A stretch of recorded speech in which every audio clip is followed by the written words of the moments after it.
Donc ne pas comprendre de ce hadith qu'il faut se limiter aux obligations. Les obligations, on doit les faire, c'est obligatoire. Ça indique que celui qui n'arrive pas à faire plus que les obligations, mais qui les fait, narju lahu al-khayr. On espère pour lui le bien, si il fait ses obligations comme il doit les faire. Wa hada as-sahabi, ce compagnon qui a demandé au prophète sallallahu alayhi wa sallam, déjà, c'est un compagnon, c'est un rang très élevé que nous, on ne pourra jamais avoir. Was-sahaba, les compagnons, ce sont les meilleurs des hommes, après les prophètes et les messagers. Et nous, ce n'est pas notre cas. On en est même très loin. Rajoute à ça nos manquements aujourd'hui. Nous, on ne peut pas se limiter aux obligations.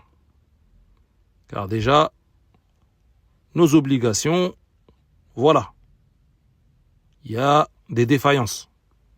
Wa nas'alullaha an ya'fwa 'anna. Et on demande à Allah subhanahu de nous pardonner. On doit rajouter aux obligations les actes surérogatoires. C'est dans ces actes-là qu'on doit miser. On a évoqué ce sujet il y a 2 cours passés, car les gens sont très négligents face aux actes surérogatoires.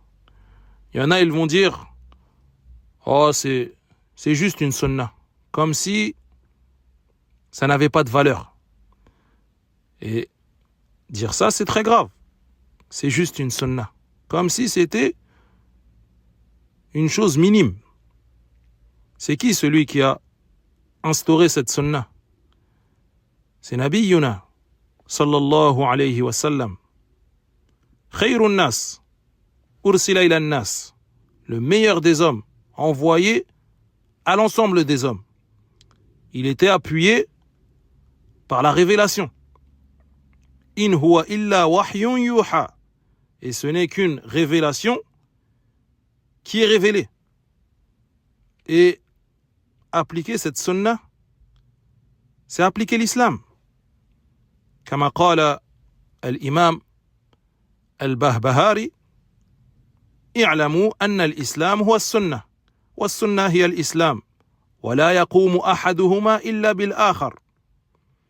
L'imam al-Bahbahari, rahimahullah, il a une célèbre parole où il dit que sachez que l'islam, c'est la sunna, et que la sunna, c'est l'islam, et que l'un ne va pas sans l'autre. Donc cette sunna, il faut l'appliquer, car c'est appliquer l'islam authentique. Et cette sunna que tu minimises, si tu l'accomplissais, elle peut être la cause de ta réussite. Fi dunya qabla al-akhirah.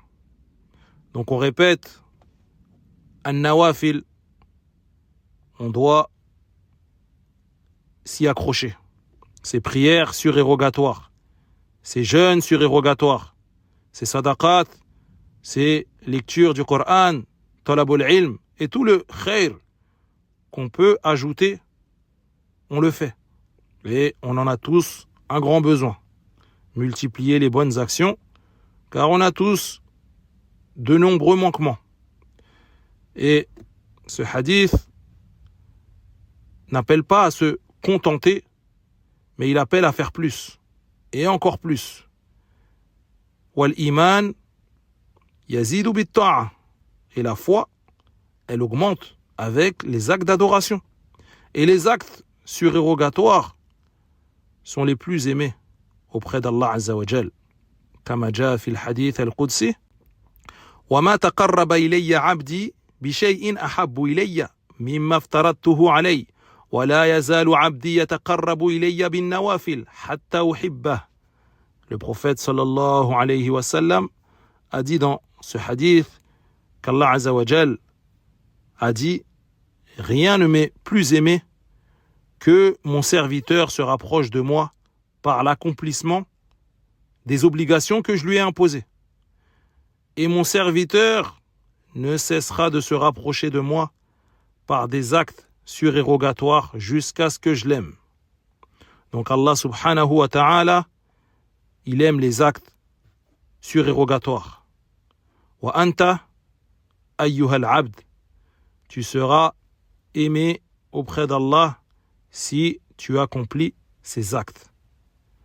Parmi ces actes surérogatoires, par exemple, cette prière qu'on accomplit pendant Ramadan, Salat al-Tarawih, où on voit les masajid remplis pour assister à cette prière, qui est une sunna. Ce n'est pas une obligation, mais on se doit de l'accomplir pour les nombreux mérites et la grande récompense qui en découle.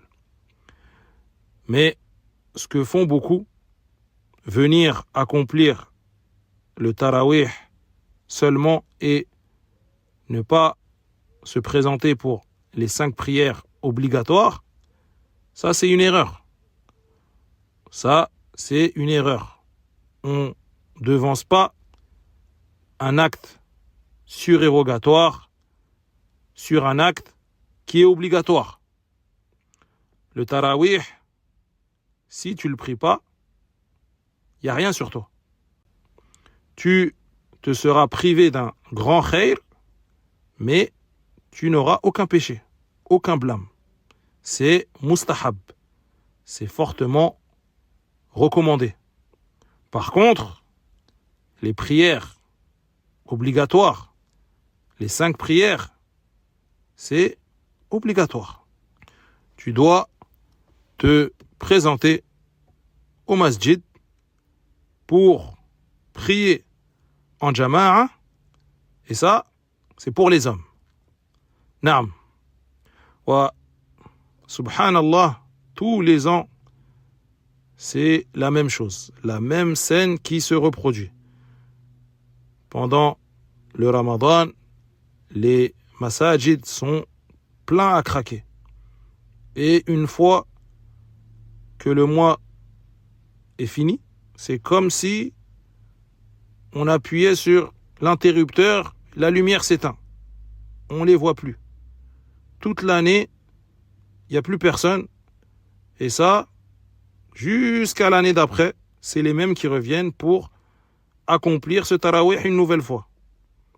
Wallahu al-musta'an.